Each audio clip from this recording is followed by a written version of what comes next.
예수님이 공생애를 시작할 때 찾아와 시험했던 마귀는 원래 천사였죠.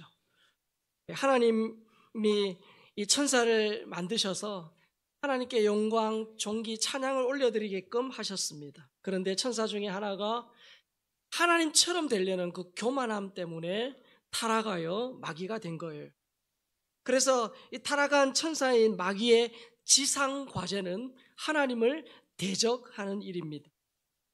이 마귀의 하나님 대적 전략은 크게 두 가지입니다. 첫 번째는 뭐냐면 자신의 손 아귀에 있는 자신의 다스림을 받는 세상 사람들, 그들이 계속해서 예수님을 모르고 그래서 예수님을 모르니 구원받지 못하게 하는 그 일을 합니다. 그래서 여러분, 마귀의 거짓 선동 구원은 이겁니다. 하나님은 없다. 그들은 하나님은 없다라는 이 거짓말을 계속 퍼뜨립니다. 그리고 마귀는 지옥, 천국, 이런 것은 나약한 예수쟁이들이 만든 거짓말이다라는 이 말을 굉장히 좋아해요. 그리고 마귀의 이 18번 노래가 있어요. 노세 노세 젊어서 노세 늙어지면 못나나니.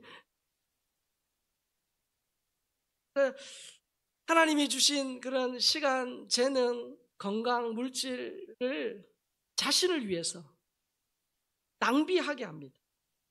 자신이 인생의 주인 되어서 마음껏 하고 싶은 대로 살게 하죠. 쾌락 따라, 그냥 되는 대로, 자기 욕심 따라 그렇게 살게 내버려 둡니다.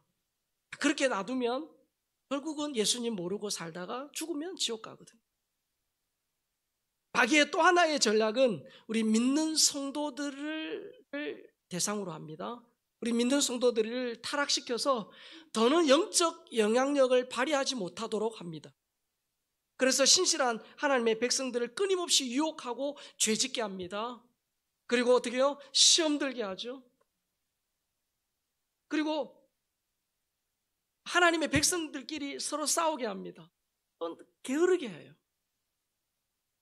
그래서 마귀는 성도가 은혜 받지 못하도록 계속 방해합니다. 주일 낮 예배만 드리지, 주일 저녁 예배 피곤한데 쉬어. 야, 기도 그렇게 새벽 기도까지 할 거 있니? 집에서 하면 되잖아. 매일 말씀 읽고 기도 큐티 하라고 그러는데 그렇게 힘들게 괜찮아. 끊임없이 우리가 은혜 받지 못하도록 계속 유혹합니다. 우리가 기도하려고 마음 먹고 기도의 자리를 지키면 또 기도하면 하나님이 응답하신다는 걸 마귀가 잘 알아요. 그래서 우리가 기도하려고 하면 마귀가 긴장합니다. 믿어도 그냥 대충 적당히 그렇게 막 믿지 않아도 세상 재미도 봐가면서 그렇게 믿는 거야. 그렇게 말하죠.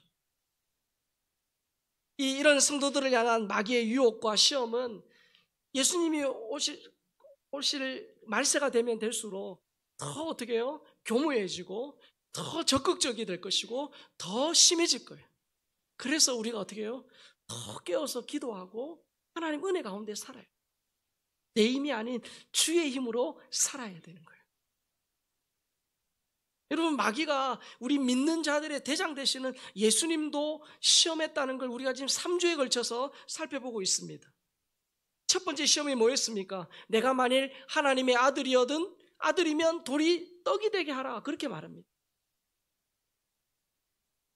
그러니까 돌로 떡을 만드는 능력이 있으면 하나님의 아들로 인정하겠다, 그 예수님의 정체성을 흔드는 시험을 한 거죠.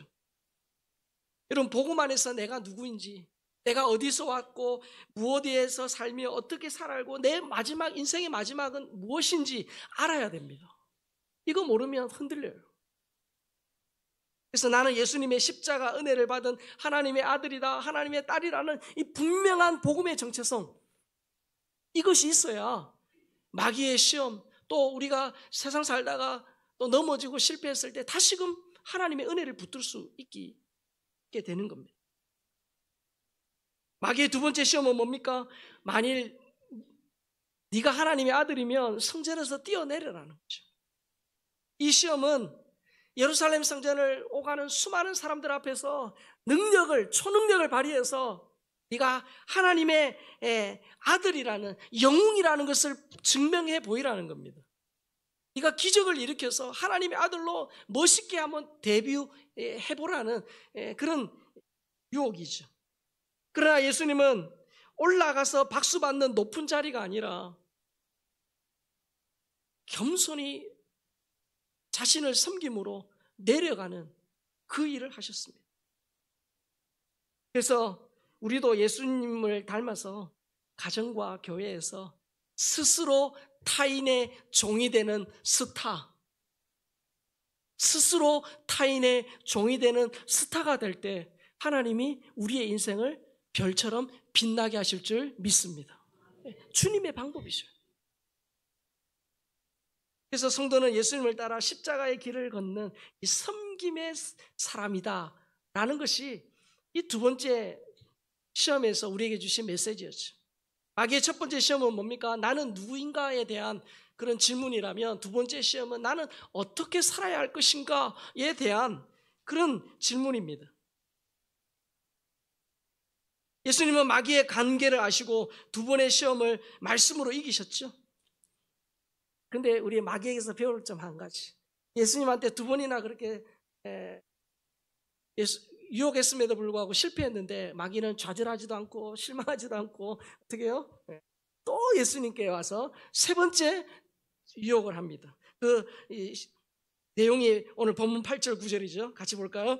마귀가 또 그를 데리고 지극히 높은 산으로 가서 천하만국과 그 영광을 보여 이르되 만일 내게 엎드려 경배하면 이 모든 것을 내게 주리라. 마귀의 세 번째 시험 뭡니까? 내게 엎드려 경배하면 이 모든 것을 주겠다는 거예요.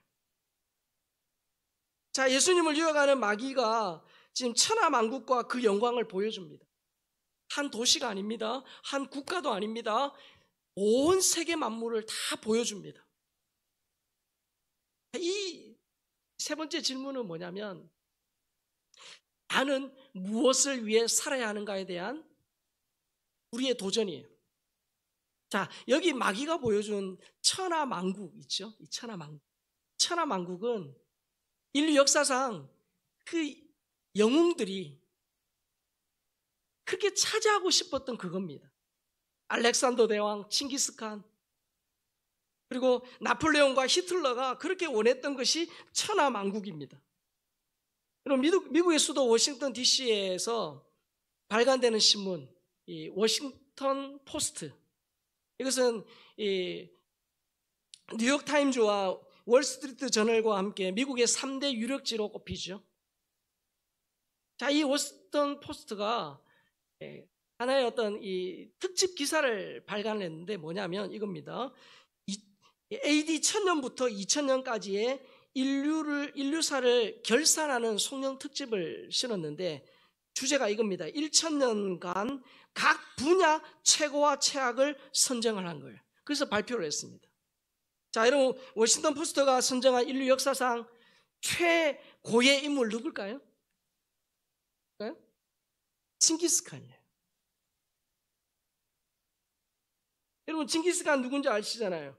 몽골 청원의 허허벌판 위에 인류 역사상 최대 규모의 단일 제국을 세운 그런 왕입니다. 신문에서 선정 이유를 이렇게 밝혔어요. 태평양과 동유럽을 연결하는 대제국을 건설하여 동서문화 발전을 촉진했으며 인터넷보다 700년 앞서 국제통신망을 건설했다. 이렇게 그런 어떤 공로로 칭기스칸을 1000년의 가장 최고의 인물로 선정을 한 거예요. 자, 그러면 최악의 인물은 누굴까요?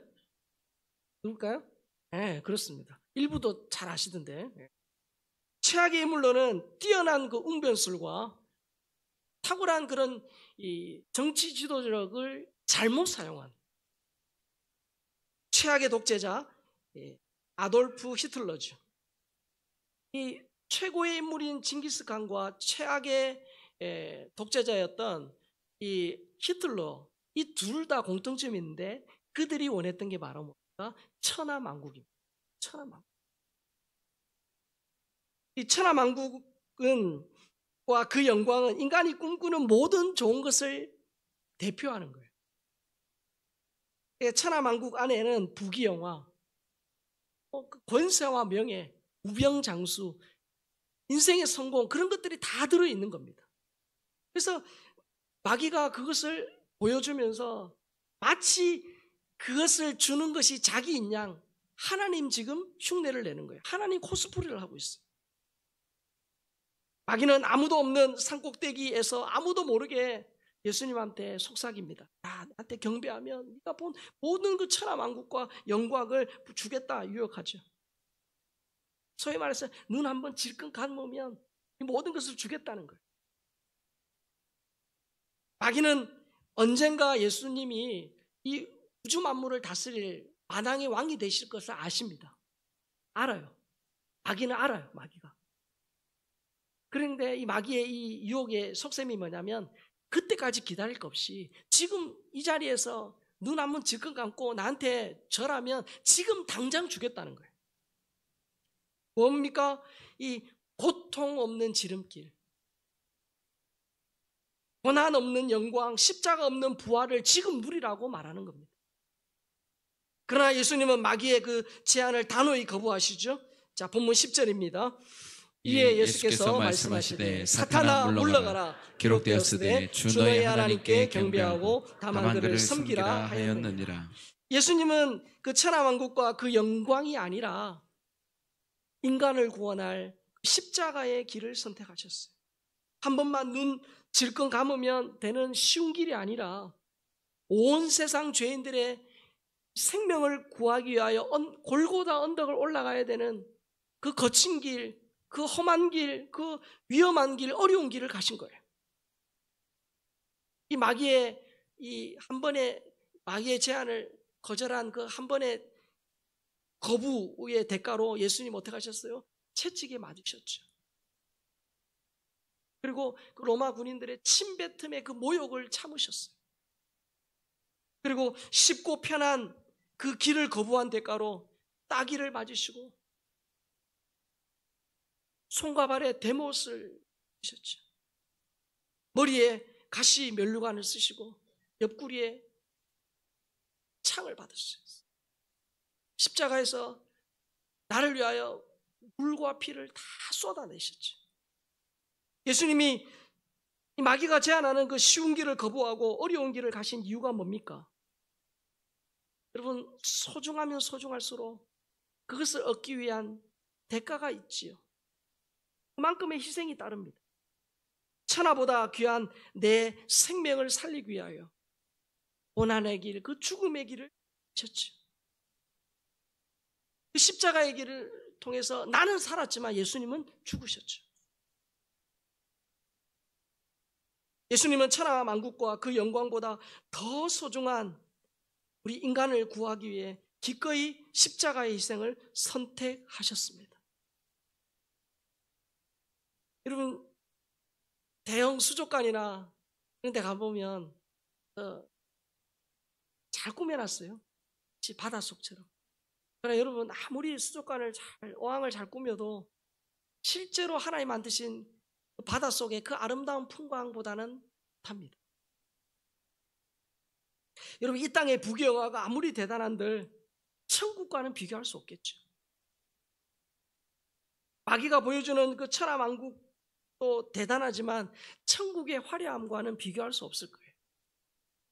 그런데 예수님이 인간의 언어로 바이 표현할 수 없는 그 천국의 화려함, 그 천국의 하늘 보좌를 버리고 이 땅에 오신 거예요. 그건 뭐가 더 소중하다는 거예요? 이 땅에서 하실 그 사명이 더 소중하고 이 땅에서 십자가를 통해 나를 구원하는 그 일이 더 가치 있기 때문에 그 일을 선택하신 거예요. 시편 8편 4절 6절에는 하나님이 우리 인간을 어떻게 생각하는지, 예수님이 나를 어떻게 생각하시는지가 잘 나와 있어요. 같이 한번 읽을까요? 사람이 무엇이기에 주께서 그를 생각하시며 인자가 무엇이기에 주께서 그를 돌보시나이까. 그를 하나님보다 조금 못하게 하시고 영화와 종기로 간을 씌우셨나이다. 주의 손으로 만드신 것을 다스리게 하시고 만물을 그의 발 아래 두셨으니. 하나님의 자녀는 천사도 흠모할 만한 존재예요. 우리 머리에 영광과 존귀와 존귀의 왕관을 씌워주셨다 그렇게 말합니다. 주의 손으로 만드신 것을 다스리게 하시고 만물을 그 발 아래 두셨다라고 말합니다. 하나님의 대리자로서 이 땅을 다스리는 그런 권세를 우리에게 주셨죠. 하나님이 우리를 그런 존재로 빚으셨다는 겁니다. 그래서 예수님이 마귀가 보여주는 그 천하만국과 그 영광보다 하나님이 그렇게 지은 우리를 구원하시는 그 일이 더 귀하기 때문에, 우리를 더 귀히 여기기 때문에 예수님이 단호히 그것을 거부하셨다는 거예요. 예수님은 천사가 아무리 뛰어난 존재지만 천사를 위해 죽은 게 아니에요. 우리를 위해 죽으셨죠. 여러분, 세상은 크고 쉽고 빠른 길을 가라고 끊임없이 유혹합니다. 세상 논리는 뭡니까? 1등이 되라예요. 왜요? 1등이 돼야 큰 소리치고 1등이 돼야 사람들로부터 대접을 받을 수 있기 때문이에요. 그러나 예수님의 관심은 어떠했습니까? 작은 자에게 있으셨어요. 예수님은 세리와 죄인들, 여자와 어린아이, 병든 자들, 그들 곁에 계셨고 그들을 끊임없이 주목하셨죠. 사회적으로 무시당하는 약자들의 울타리가 되어주셨어요. 예수님은 스스로 작은 자가 되셨을 뿐만 아니라 작은 자를 섬기셨어요. 자, 그런데 여러분, 그 예수님의 그 위대함은 그런 작은 자를 섬기는 데서 끝나지 않아요. 그보다 더 위대한 일을 하셨죠. 로마서 5장 8절 한번 볼까요? 시작. 우리가 아직 죄인 되었을 때에 그리스도께서 우리를 위하여 죽으심으로 하나님께서 우리에 대한 자기의 사랑을 확증하셨느니라. 로마서 5장 10절도 봅니다. 곧 우리가 원수 되었을 때 그의 아들의 죽으심으로 말미암아 하나님과 화목하게 되었은즉 화목하게 된 자로서는 더욱 그의 살아나심으로 말미암아 구원을 받을 것이니라. 예수님이 이 땅에 오셔서 참 낮은 자에서 낮은 자를 섬기셨지만 그거와는 비교되지 않을 정도로 죄인이 나를 위하여, 하나님과 원수된 나를 위하여 십자가에 죽으신 거예요. 예수님은 천하만국이 아니라 죄인이 나를 선택하셨고 하나님과 원수인 나를 위하여 십자가에 죽으셨습니다. 그 예수님이 선택하신 그 십자가의 고난 때문에 내가 구원을 받았지요. 마귀는 이러한 사실을 잊어버리게 하고 정말 하나님이 우리의 인생에 주신 그 귀한 사명을 망각하게 합니다. 그리고 마귀는 인생의 궁극적인 목적인 하나님을 배반하라고 유혹하죠. 자, 본문 10절 다시 보겠습니다. 이에 예수께서 말씀하시되 사탄아 물러가라, 기록되었으되 주 너희 하나님께 경배하고 다만 그를 섬기라 하였느니라. 예수님은 어떠한 흔들림도 없이 단호하게 말씀합니다. 사탄아, 마귀야, 물러가라. 그렇게 말씀하시죠. 여러분, 이거 그렇게 말씀하시면서 예수님이 우리 성도가 무엇을 위해 살아야 할지 분명히 제시합니다. 뭐라고 말합니까? 예수님은 주 하나님께 경배하고 다만 그를 섬기라. 그렇게 말씀하셨어요. 이것이 우리 인간에게 주신 평생의 사명이에요. 하나님을 섬기는 것을 인간의 인간됨, 인생의 행복이다, 그렇게 말씀합니다. 예수님의 분명한 이 말씀에 마귀가 예수님을 따랐죠. 여러분, 예수님은 분명한 정체성이 있으셨어요. 그리고 예수님은 분명한 그 정체성에서 오는 사명을 가지고 있었어요. 그리고 그 사명에 따라 우선순위를 정하시고 시간과 에너지를 쓰셨어요. 여러분, 성경 속의 믿음의 사람들도 예수님처럼 그러한 삶을 살았어요. 삶의 목적을 하나님을 위하여 두고 살았습니다. 모세, 그리스도를 위하여 애굽의 모든 영광과 금은보화를 단호하게 거절했다라고 히브리서 11장 24절에서 26절에서 말합니다. 믿음으로 모세는 장성하여 바로의 공주의 아들이라 칭함받기를 거절하고 도리어 하나님의 백성과 함께 고난받기를 잠시 죄악의 낙을 누리는 것보다 더 좋아하고 그리스도를 위하여 받는 수모를 애굽의 모든 보화보다 더 큰 재물로 여겼으니 이는 상 주심을 바라봅니다. 모세는 그 애굽의 잠깐의 그 쾌락이 아니라 하나님을 위하여 삶을 드렸죠. 요셉도 마찬가지입니다. 보디발 아내의 끈질긴 유혹에 옷을 벗어 던지고 도망하면서 하나님의 이름을 욕되게 하지 않았어요. 다니엘과 세 친구도 마찬가지입니다. 왕이 하사하는 그 산의 진미를 거부하고 그 우상 숭배에 그 왕 앞에 왕의 신상에 절하라는 그 무서운 강요에도 불구하고 하나님을 섬기려고 목숨을 걸었죠. 사도 바울도 마찬가지예요. 이방인의 사도로 부름을 받아 복음을 전하는데 자기의 생명조차 아끼지 않았다라고 말합니다. 사도행전 20장 24절입니다. 내가 달려갈 길과 주 예수께 받은 사명 곧 하나님의 은혜의 복음을 증언하는 일을 마치려 하면은 나의 생명조차 조금도 귀한 것으로 여기지 아니하노라.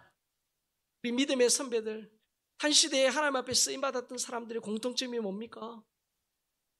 하나님을 위하여 자신의 삶을 드렸다. 하나님을 위해 죄와 쾌락과 유혹을 거부한 거 이긴 겁니다. 이 믿음의 사람들은 하나님을 위해 복음을 위해 믿음의 바른 길을 걸어갔을 때 그 시대뿐만 아니라 지금 아니 영원토록 믿는 사람들에게 기억될 뿐만 아니라 하나님 앞에 영광이 되는 그런 삶을 살았습니다. 반면에 천하만국의 시험에 넘어진 인물들도 많이 있어요. 롯의 아내를 보세요. 소돔과 고모라의 그 풍요, 그 화려함, 그것에 밀어두고 뒤를 쳐다보다가 소금기. 발람 선지자, 이 모압왕 이 발락이 보여주는 은근 패물을 처음에는 거부했는데 끝내 어떻게 해요? 물리치지 못하고 따라가서 이스라엘 백성들을 저주하는 자리까지 가게 됩니다. 북이스라엘의 아합은 어떠합니까?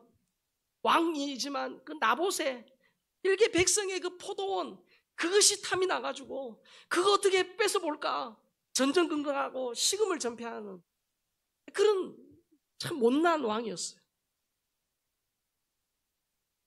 악한 아내 이세벨의 그런 계략을 따라서 결국은 나봇을 죽이고 그 포도원을 차지한 살인죄를 저지르죠. 엘리사의 사환 게하시, 나만 장군이 내미는 그 화려한 예물을 탐하다가 한세병에 걸렸죠. 아나니아 삽비라 부부, 사람들의 인정과 환호를 쫓다가 성령을 속이고 부부가 한날 죽임을 당한 그런 비극적인 일을 맞이했습니다. 여러분, 이들의 공통점이 뭡니까? 그들의 삶에 진짜 하나님을 위한 것이 아니라 이익 따라 상황 따라 그렇게 세상에 붙었다 하나님께 붙었다 하는 영적인 박쥐로 살다가 그들의 인생의 끝이 아름답지 못했다. 그 공통점이 있습니다. 여러분, 예수님은 십자가의 사명을 위해 천하만국과 그 영광을 단호히 거부하셨습니다. 예수님이 하나님을 경배하고 섬기라고 하신 이유는 그것이 가장 인간됨이고 가장 행복하기 때문에. 여러분, 부모님 여러분들 자녀들한테 정색하면서 말하실 때 있죠. 야, 너 이거 반드시 해야 된다. 너 이거 하면 안 된다. 여러분, 왜 그렇게 명령하면서 단호히 말씀합니까? 인생을 살아보니까 이거 하면 망하고 이거 꼭 해야 성공하니까 여러분 정색하면서 명령하지 않습니까? 하나님이 명령하신 것은 우리의 자유를 빼앗거나 우리로 하여금 그냥 하나님만을 위해서 살도록 하신 게 아니에요. 명령하셨다는 건 그만큼 그것이 중요하고 이대로 살아야 되고, 그리고 이대로 살 때 주시는 복이 있고 이대로 살면 반드시 망하기 때문에 하나님이 명령하신 거예요. 그 명령 이면에는 하나님의 우리를 향한 뜨거운 사랑이 담겨져 있다는 걸 기억해야 합니다. 그래서 하나님을 경배하고 섬기라고 그렇게 예수님이 마귀의 그 시험 앞에 단호히 말씀하신 이유는 이렇게 하나님을 경배하고 섬기는 이것이 가장 인간으로서 행복한 길이고 가장 의미 있고 가치 있는 일이기 때문입니다. 여자의 일생이라는 장편 소설로 부와 명성을 얻은 프랑스의 작가 기드 모파상을 아실 것입니다.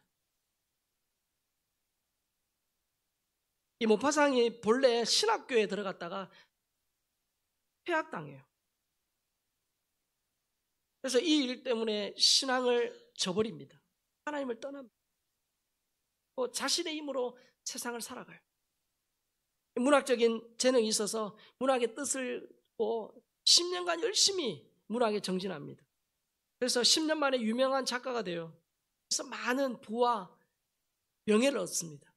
그래서 여러분 1800년대 말, 지금도 요트 있으시면 부자잖아요, 맞죠? 1800년도 말에 자기 소유의 요트가 있었고 노르망디에 저택이 있었고요. 파리에 포아 그런 아파트에서 쉴 새 없이 애인을 바꿔가면서 살았어요. 이 비평가들은 그에게 찬사를 보냅니다. 대중들은 그를 흠모해요. 문학적인 그런 재능이 있으니까요. 통장에는 넉넉히 쓸 수 있는 그런 돈이 많았음에도 불구하고 그는 안질병과 불면증에 시달립니다. 1892년 1월 1일 이제 새해가 밝았는데 모든 사람들은 새해가 되어서 삶의 의미를 가지고 살아가는데 이 모파상은 인생의 의미를 잃어버린 채 종이칼로 자기의 스스로 목을 찔러 자살을 기도합니다. 간신히 목숨을 구했지만 이미 정신이 나가버린 거예요. 알 수 없는 말을 그냥 허공에 대고 되뇌이면서 그렇게 살다가 결국 43세의 나이로 세상을 떠났습니다. 그의 무덤 묘비에 그가 말년에 자주 외쳤던 삶의 독백이 기록되어 있는데 이렇게 되어 있습니다. 나는 모든 것을 소유하고자 했지만 결국 아무것도 갖지 못했다. 모든 것을 천하만국을 가지고 싶었지만 결국 아무것도 갖지 못했다. 눈에 보이는 것은 대단하고 화려했지만 결국 그는 영적으로 굉장히 가난한 자였죠. 반대의 삶을 산 인물도 있어요. 여러분 아브라함 카이퍼라고 들어보셨을 겁니다. 영역주권이라는 책을 쓴 신학자요 목자요 수상의 네덜란드 수상이었던 그가 영역주권에서 저런 말을 했거든요. 같이 한번 읽어볼까요? 시작. 우리 인간 삶의 모든 영역에서 만유의 주인이신 그리스도께서 나의 나의 것이다라고 외치지 않는 영역은 한치도 없습니다. 영역주권이야 뭡니까? 이 전 우주에 내 삶에 하나님의 주권이 미치지 않는 단 1cm, 가로 세로 1cm의 공간도 없다는 거예요.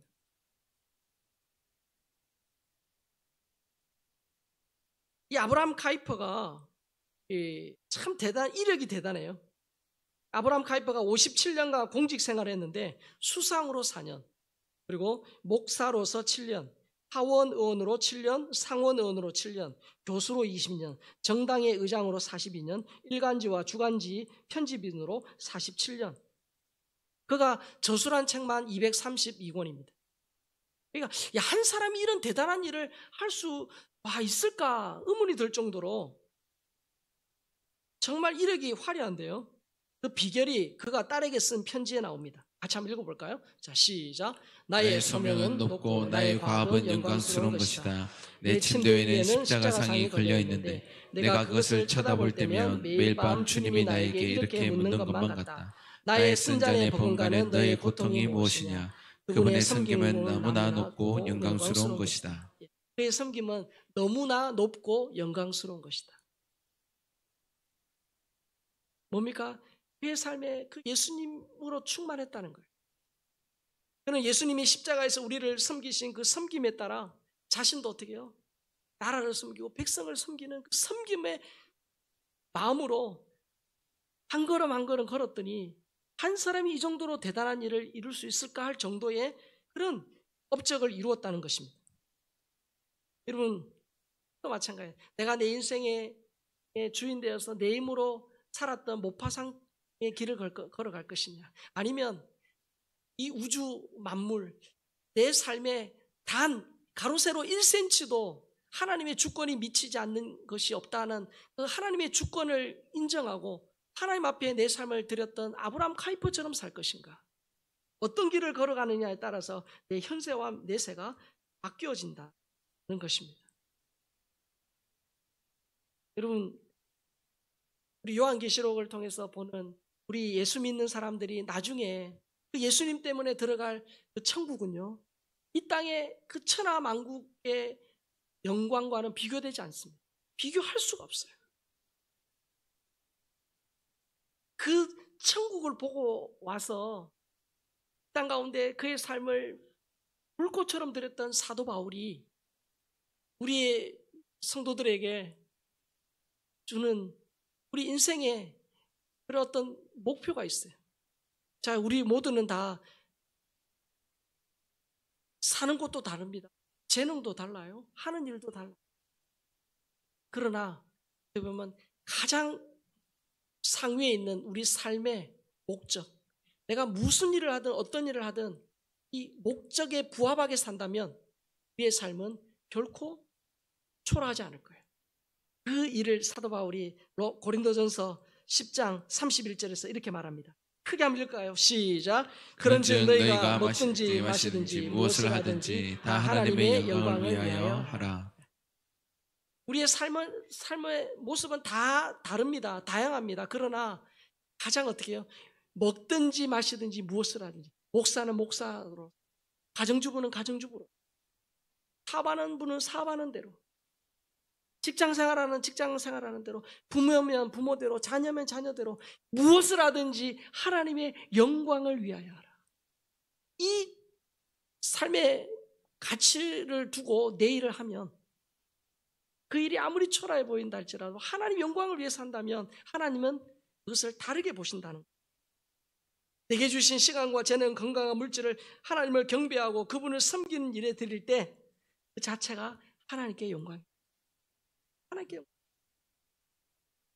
여러분, 우리가 하나님의 영광을 위해서 살라 그러면 부담이 돼요. 내가 갑자기 모든 걸 정리하고 다음 주에 아프리카로 가야 되지 않겠나, 이런 생각이 들어요. 그렇지 않아요.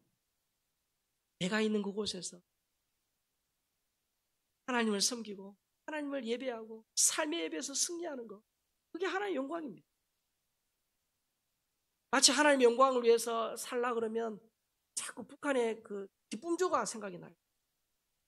김일성, 김정은을 위해서 그냥 내 삶을 다 송두리째 드리고 나는 없어지는, 그래서 나는 불행해지는, 아닙니다. 여러분, 북한의 김정은을 위해 살면 비참해지지만 하나님을 위해 살면 우리의 인생이 영화로워져요. 왠지 아십니까? 하나님이 영화로우신 분이. 그래서 여러분, 하나님의 영광 위해서 살면 내가 없어지고 내가 내 자신이 부정당하고 나는 그냥 하나님의 영광을 위해서 그냥 소모되는 소모품처럼, 아닙니다. 하나님의 영광을 위해서 살면 진짜 인간이 누군지, 인생이 뭔지, 진짜 하나님의 영광이 뭔지를 깨닫게 돼요. 그런데 우리는 그것을 모르고 그냥 나의 안일과 유익을 위해서 살아가니 진짜 하나님이 주시려는 그 아름다운 하나님의 영광을 우리가 누리지 못하고 하는 일이 있습니다.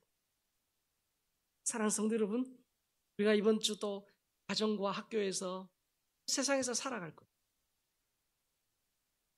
그때에 하나님의 영광, 하나님을 예배하고 경배하고 이렇게 살아갈 거예요.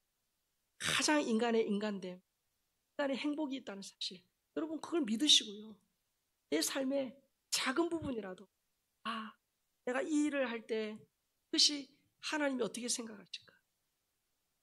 내 삶을 하나님 보실 때 어떻게 평가하실까?